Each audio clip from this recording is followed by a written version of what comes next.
Welcome. आज हम strategic management के फंडामेंटल्स मतलब इसकी बुनियादी बातों को समझने की कोशिश करेंगे। हाँ बिल्कुल। ये कॉन्सेप्ट आखिर बिजनेसेस के लिए, चाहे वो बड़े हों या छोटे, इतना ज़रूरी क्यों है?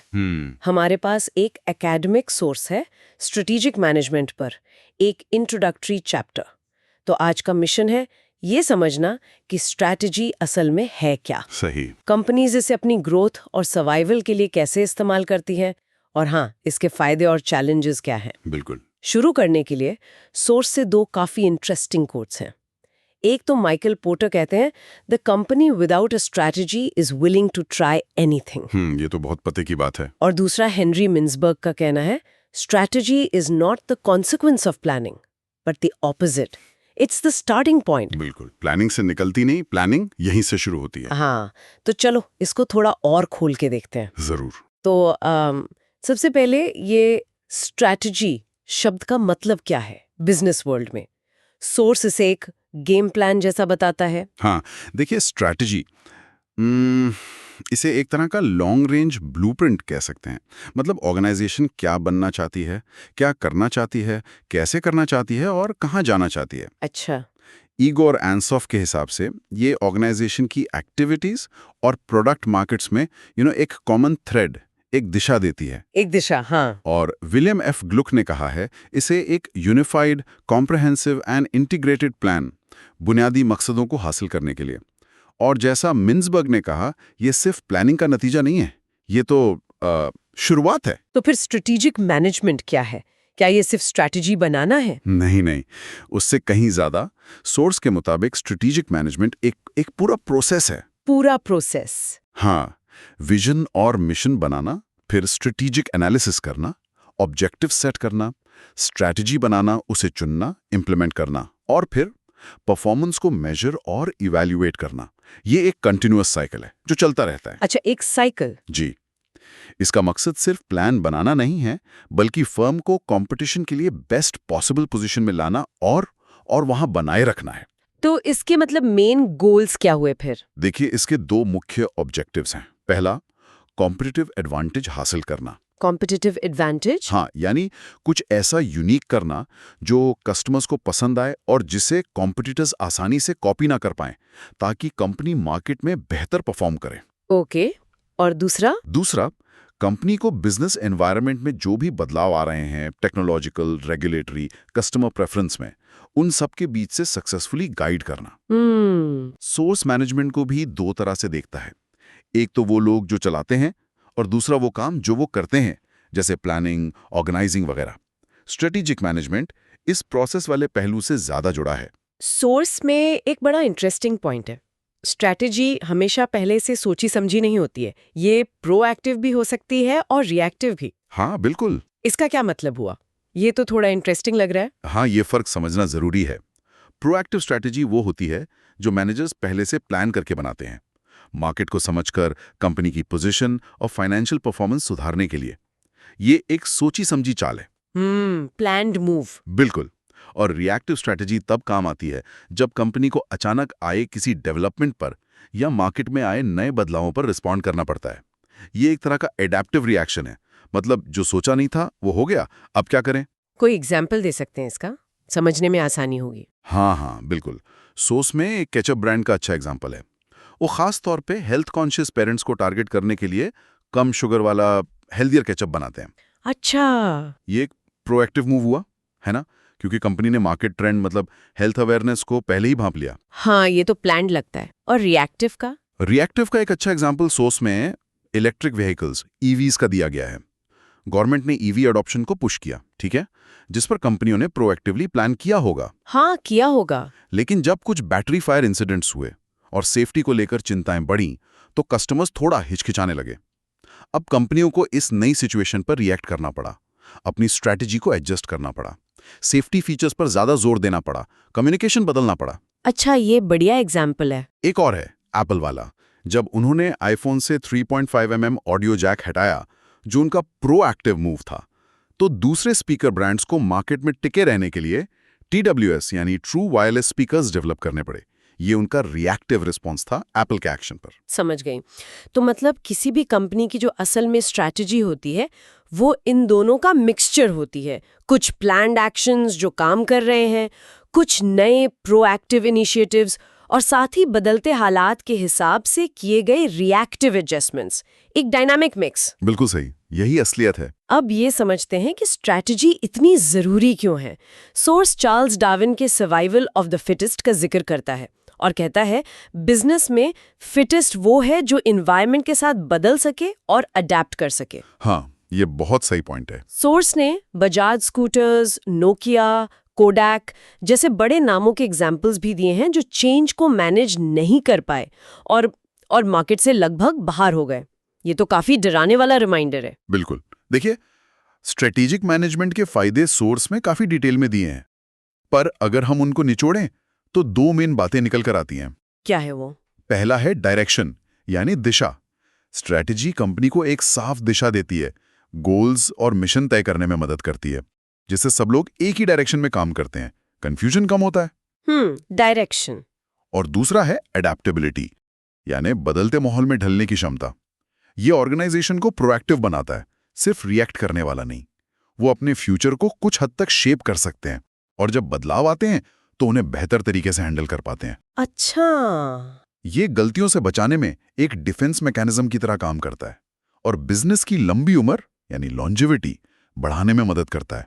और हाँ, कोर कॉम्पिटेंसीज और कॉम्पिटिटिव एडवांटेज डेवलप करने में भी। तो इसका मतलब हुआ कि अगर कॉम्पिटिटर्स से आगे रहना है और मार्केट के उतार चढ़ाव को झेलना है तो स्ट्रेटेजिक मैनेजमेंट बहुत जरूरी है। सोर्स ने यूपीआई का एग्जाम्पल भी दिया है। हाँ, यूनिफाइड पेमेंट्स इंटरफेस। हाँ, कैसे एक वेल प्लान्ड स्ट्रैटेजी ने इंडिया के डिजिटल पेमेंट्स लैंडस्केप को पूरा बदल दिया और अब ये दुनिया भर में फैल रहा है। बिल्कुल इंडिया में बना दुनिया के लिए वाली बात हो गई। बिल्कुल, बहुत सटीक उदाहरण है स्ट्रैटेजी की ताकत का। लेकिन जैसे हर सिक्के के दो पहलू होते हैं, इसके भी कुछ लिमिटेशंस या डाउनसाइड्स होंगे। सोर्स इसके बारे में क्या कहता है? हाँ, बिल्कुल है, और उन्हें ध्यान में रखना जरूरी है। पहला, बिजनेस एनवायरनमेंट बहुत कॉम्प्लेक्स और अनप्रिडिक्टेबल होता है। फ्यूचर को बिल्कुल सही अंदाजा लगाना लगभग नामुमकिन है। जैसे वो ईवी वाला सेफ्टी कंसर्न। बिल्कुल, वो अचानक आ गया, प्रिडिक्ट करना मुश्किल था। दूसरा, ये प्रोसेस टाइम कंज्यूमिंग हो सकता है। प्लानिंग, एनालिसिस, कम्युनिकेशन, इसमें काफी वक्त लगता है जो रोजमर्रा के काम को अफेक्ट कर सकता है। हाँ, ये तो है। सोर्स में स्टूडेंट्स की प्लानिंग वाली बात भी थी। हाँ, जैसे कभी-कभी एग्जाम की प्लानिंग में इतना टाइम लगा देते हैं कि पढ़ने का टाइम कम बच जाता है। तीसरा, ये कॉस्टली भी हो सकता है। कॉस्टली कैसे? एक्सपर्ट स्ट्रेटेजिक प्लानर्स को हायर करना, डिटेल्ड मार्केट रिसर्च करना, इन सब में पैसा खर्च होता है, खासकर छोटी और मीडियम ऑर्गेनाइजेशंस के लिए। और चौथा, ये अंदाजा लगाना हमेशा मुश्किल होता है कि आपके कॉम्पिटिटर्स आपकी स्ट्रैटेजी पर कैसे रिएक्ट करेंगे। अच्छा, इतनी लिमिटेशंस के बावजूद कंपनियां स्ट्रैटेजिक मैनेजमेंट को फॉलो करती हैं, तो सोर्स का ओवरऑल निचोड़ क्या है? सोर्स का निचोड़ यही है कि स्ट्रैटेजिक मैनेजमेंट की इंपॉर्टेंस उसकी लिमिटेशन से कहीं ज्यादा है। हाँ, मुश्किलें हैं, लेकिन इसके बिना सर्वाइव करना और आगे बढ़ना दोनों ही बहुत मुश्किल हैं। ये एक जरूरी इन्वेस्टमेंट है फ्यूचर के लिए। चलिए, अब थोड़ा और गहराई में जाते हैं और स्ट्रेटेजिक इंटेंट की बात करते हैं। सोर्स कहता है ये वो पर्पस है जिसके लिए ऑर्गेनाइजेशन काम करती है। What they want to do and why they want to do. इसके कुछ कंपोनेंट्स हैं: विजन, मिशन, गोल्स, ऑब्जेक्टिव्स और वैल्यूज। इन्हें थोड़ा आसान शब्दों में समझते हैं। जरूर। स्ट्रैटेजिक इंटेंट को आप स्ट्रैटेजिक मैनेजमेंट का फिलोसॉफिकल बेस, मतलब उसकी नींव मान सकते हैं। अच्छा, नींव? हाँ, सबसे पहले विजन। ये कंपनी के फ्यूचर का ब्लूप्रिंट है, हम कहाँ पहुंचना चाहते हैं। ये ऑर्गेनाइजेशन की एस्पिरेशंस, उसकी ऊंची उड़ान को दिखाता है। कोई एग्जाम्पल? सोर्स में है, जैसे HDFC बैंक का विजन है a world class Indian bank, या एप्पल का है we believe that we are on the face of the earth to make great products. एक अच्छा विजन लोगों में जोश भरता है, उन्हें इंस्पायर करता है। ठीक है, और मिशन? मिशन ये बताता है कि कंपनी अभी क्या है और क्या करती है, हम कौन है और हमारा काम क्या है। ये कंपनी के होने का रीजन बताता है। इसमें current capabilities, customer focus, activities शामिल होती हैं। इसका भी कोई एग्जाम्पल? जैसे HDFC बैंक का मिशन है अपने टारगेट सेगमेंट्स के लिए पसंदीदा बैंक बनना। पीटर ड्रकर का वो मशहूर सवाल है, व्हाट बिजनेस आर वी इन, वो यहाँ बहुत रेलेवेंट है। हाँ, सुना ये सवाल। सोर्स में एक टेबल भी है जो प्रोडक्शन ओरिएंटेड जवाब, जैसे इंडियन ऑयल कहती है हम तेल प्रोड्यूस करते हैं, और मार्केट ओरिएंटेड जवाब, जैसे हम एनर्जी प्रोवाइड करते हैं, के बीच का फर्क दिखाता है। अच्छा, ये इंटरेस्टिंग है। ये वाला भी। जैसे लकमे वाला भी था शायद।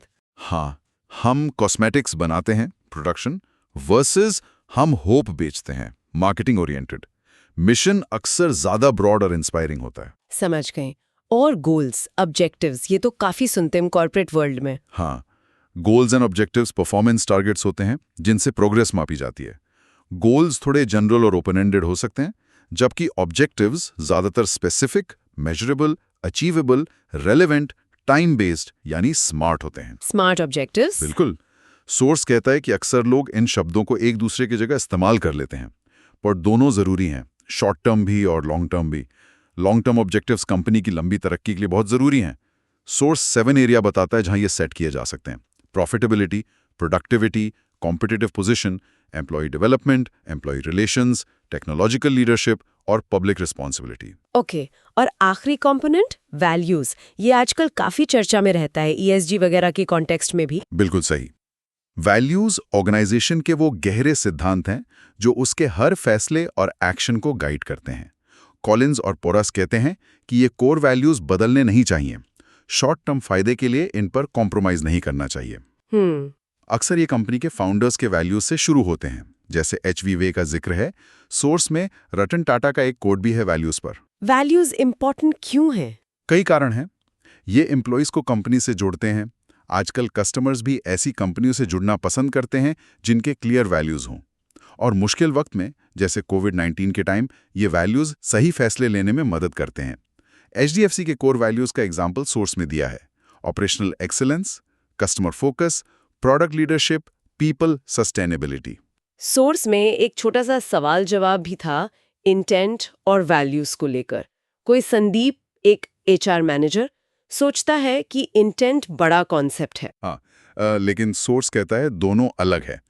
इंटेंट है पर्पस, हम क्यों हैं, कहाँ जा रहे हैं, जबकि वैल्यूज है प्रिंसिपल्स जो गाइड करते हैं कि हम वहाँ कैसे पहुँचेंगे, हमारा व्यवहार कैसा होगा।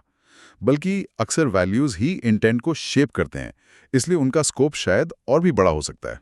अच्छा, एक ग्राफिक भी है जो दिखाता है कि वैल्यूज बिल्कुल कोर में है और उसके ऊपर vision, mission, goals and objectives बने हैं। हाँ, वो विजुअलाइजेशन काफी हेल्पफुल है। अब बात करते हैं बड़े ऑर्गेनाइजेशंस की। जाहिर है वहां स्ट्रैटेजी सिर्फ एक लेवल पर तो नहीं बनती होगी। सोर्स 3 लेवल्स बताता है: कॉर्पोरेट, बिजनेस और फंक्शनल। ये क्या है? हाँ, खासकर बड़ी मल्टी बिजनेस कंपनियों में स्ट्रेटेजिक डिसीजन मेकिंग 3 मुख्य लेवल्स पर होती है। कौन कौन से? पहला है कॉर्पोरेट लेवल। ये सबसे ऊपर का लेवल है। इसमें CEO, senior executives, board of directors और कॉर्पोरेट स्टाफ शामिल होते हैं। इनका काम पूरी ऑर्गेनाइजेशन के लिए डायरेक्शन सेट करना है। क्या करते हैं ये लोग? ये कंपनी का ओवरऑल विजन और मिशन तय करते हैं। ये फैसला करते हैं कि कंपनी किन किन बिजनेस में रहेगी। इसे पोर्टफोलियो मैनेजमेंट कहते हैं। अलग अलग बिजनेस के बीच रिसोर्सेज कैसे बांटने हैं, कोई बिजनेस खरीदना है या बेचना है, ये सब बड़े फैसले यहीं होते हैं। कोई रियल वर्ल्ड एग्जाम्पल? सोर्स में अदानी ग्रुप के चेयरमैन गौतम अदानी के रोल का जिक्र है। वो ओवरऑल स्ट्रैटेजिक डायरेक्शन सेट करते हैं और ग्रुप के अलग अलग बिजनेस जैसे पोर्ट्स, पावर, माइनिंग में रिसोर्सेज बांटते हैं। ये लेवल असल में वेयर टू कम्पीट, हम किन मैदानों में खेलेंगे, इस सवाल का जवाब देता है। शेयर होल्डर की वेल्थ को बढ़ाना भी इनकी जिम्मेदारी है। ठीक है, दूसरा लेवल? दूसरा है बिजनेस लेवल। इस लेवल पर हर अलग बिजनेस डिवीजन या स्ट्रैटेजिक बिजनेस यूनिट एसबीयू के हेड आते हैं। एसबीयू मतलब एक सेल्फ कंटेन्ड यूनिट जो एक खास प्रोडक्ट, सर्विस या मार्केट पर फोकस करता है। जैसे सोर्स में पतंजलि के अलग डिविजन्स, हेल्थ केयर, एफएमसीजी का जिक्र है। इनका काम होता है कॉर्पोरेट लेवल से मिले जनरल डायरेक्शंस को अपने बिजनेस के लिए ठोस स्ट्रैटेजी में बदलना। इनका फोकस अपने बिजनेस यूनिट को प्रॉफिटेबल बनाना और उसे अपने मार्केट में कॉम्पिटिटिव एडवांटेज दिलाना होता है। ये लेवल हाउ टू कम्पीट, हम अपने मैदान में कैसे जीतेंगे, इसका जवाब देता है। समझ गए। और तीसरा? तीसरा है फंक्शनल लेवल। इसमें स्पेसिफिक बिजनेस फंक्शंस के मैनेजर्स आते हैं, जैसे marketing head, finance head, HR head, production head, R and D head, customer service head. इनका क्या काम है? इनका काम है अपने फंक्शन के लिए ऐसी स्ट्रैटेजीज डेवलप करना जो बिजनेस लेवल और कॉर्पोरेट लेवल के ऑब्जेक्टिव्स को सपोर्ट करें। स्ट्रैटेजी को जमीन पर उतारना यानी इम्प्लीमेंटेशन इनकी एक बहुत बड़ी जिम्मेदारी है। कहते हैं जहाँ ऊपर से डायरेक्शन आता है और नीचे से इम्प्लीमेंटेशन और फीडबैक जाता है। सोर्स में एक डायग्राम भी है जो इन लेवल्स और उनके मुख्य सवालों को दिखाता है। हाँ, वो समझने में मदद करता है। लेकिन ये लेवल्स आपस में इंटरैक्ट कैसे करते हैं? क्या हमेशा टॉप डाउन ही चलता है सब कुछ? नहीं, जरूरी नहीं। इंटरैक्शन के मॉडल्स अलग अलग हो सकते हैं। कंपनी अपने कल्चर और जरूरत के हिसाब से चुन सकती है। सोर्स 3 तरह के रिलेशनशिप्स बताता है। कौन से 3? पहला, फंक्शनल एंड डिविजनल रिलेशनशिप। ये ट्रेडिशनल मॉडल है। हर फंक्शन या डिवीजन इंडिपेंडेंटली काम करता है अपने हेड के अंडर, जो सीधे कॉर्पोरेट लेवल को रिपोर्ट करता है। एक क्लियर हायरार्की। ओके। दूसरा, हॉरिजॉन्टल रिलेशनशिप। ये एक फ्लैट स्ट्रक्चर है जहां कम्युनिकेशन ज्यादा खुला होता है। सब लोग लगभग एक ही लेवल पर होते हैं, जिससे आइडियाज जल्दी शेयर होते हैं और फैसले तेजी से लिए जा सकते हैं। ये स्टार्टअप्स या इनोवेशन फोकस्ड कंपनियों के लिए अच्छा हो सकता है। और तीसरा? तीसरा, मैट्रिक्स रिलेशनशिप। ये थोड़ा कॉम्प्लेक्स है। एक ग्रिड जैसा स्ट्रक्चर। टीमें अक्सर खास प्रोजेक्ट्स के लिए बनाई जाती हैं, जिनमें अलग अलग डिपार्टमेंट्स के लोग होते हैं। इसमें एक एम्प्लॉय के एक से ज्यादा बॉस हो सकते हैं, एक फंक्शनल मैनेजर और एक प्रोजेक्ट या बिजनेस मैनेजर। ये बड़े कंग्लोमरेट्स को मैनेज करने में मदद करता है, जहां क्रॉस फंक्शनल काम बहुत जरूरी है। इंटरेस्टिंग। और सोर्स में top down versus bottom up decision making का भी जिक्र था। एक धर्म सिंह वाला सिनेरियो था। हाँ, जो प्रोक्योरमेंट हेड था, पर उसे सेल्स की भी समझ थी। हाँ, वो यही सजेस्ट करता है कि फंक्शनल मैनेजर्स को डिसीजन मेकिंग में शामिल करने से फायदा होता है, क्योंकि उनके पास वो ग्राउंड लेवल की जानकारी होती है। बिल्कुल। उनके पास प्रैक्टिकल इंसाइट्स होते हैं जो स्ट्रैटेजी को ज्यादा रियलिस्टिक और असरदार बना सकते हैं। सिर्फ टॉप डाउन अप्रोच से कभी-कभी जमीनी हकीकत छूट सकती है, तो एक बैलेंस जरूरी है। तो ये थी हमारी कोशिश स्ट्रेटेजिक मैनेजमेंट के बेसिक कॉन्सेप्ट्स को समझने की। हमने देखा कि स्ट्रैटेजी क्या है, उसका प्रोएक्टिव और रिएक्टिव नेचर कैसा होता है, उसकी इंपॉर्टेंस, डायरेक्शन और अडेप्टेबिलिटी, और लिमिटेशंस क्या हैं। स्ट्रेटेजिक इंटेंट के building blocks, vision, mission, goals, objectives, values, ये सब क्या हैं। और कैसे बड़े ऑर्गेनाइजेशंस में स्ट्रैटेजी अलग-अलग लेवल्स, कॉर्पोरेट, बिजनेस, फंक्शनल पर ऑपरेट करती है, और ये लेवल्स आपस में कैसे इंटरैक्ट करते हैं। हाँ, बिल्कुल। और मेरे ख्याल से की टेक अवे यही है कि स्ट्रैटेजिक मैनेजमेंट कोई एक बार बनाने वाला प्लान नहीं है, बल्कि एक डायनामिक, लगातार चलने वाला प्रोसेस है। एक प्रोसेस। जी, ये ऑर्गेनाइजेशंस को सिर्फ मुश्किल वक्त में टिके रहने में ही नहीं, बल्कि थ्राइव करने में, मार्केट में एक अलग पहचान बनाने में और बदलते एनवायरनमेंट के साथ कदम मिलाकर चलने में मदद करता है। HDFC, Apple, Adani group, UPI जैसे एग्जाम्पल्स दिखाते हैं कि एक अच्छी स्ट्रैटेजी कितनी पावरफुल हो सकती है। सही कहा। लेकिन हाँ, इसकी लिमिटेशंस जैसे एनवायरनमेंट की अनिश्चितता और प्रोसेस की कॉम्प्लेक्सिटी और कॉस्ट, इनको भी ध्यान में रखना चाहिए। और सुनने वालों के लिए एक आखिरी सवाल छोड़ जाते हैं पीटर ड्रकर से प्रेरित होकर। अपनी ऑर्गेनाइजेशन के बारे में सोचिए, या अगर स्टूडेंट है तो किसी कंपनी के बारे में जिससे आप स्टडी कर रहे हो। व्हाट बिजनेस आर वी इन? गहरा सवाल है। क्या जवाब प्रोडक्शन फोकस्ड है, हम X बनाते हैं, या कस्टमर मार्केट फोकस्ड है, हम Y जरूरत पूरी करते हैं, या Z प्रॉब्लम सॉल्व करते हैं? इस एक सवाल पर सोचने से ऑर्गेनाइजेशन की स्ट्रैटेजी और उसके पोटेंशियल के बारे में क्या नई इनसाइट्स मिलती हैं, इस पर जरूर विचार करें। बिल्कुल, ये सोचने लायक बात है। अगली बार फिर मिलेंगे एक और इंटरेस्टिंग टॉपिक के साथ, द डीप डाइव में। तब तक एक्सप्लोर करते रहिए।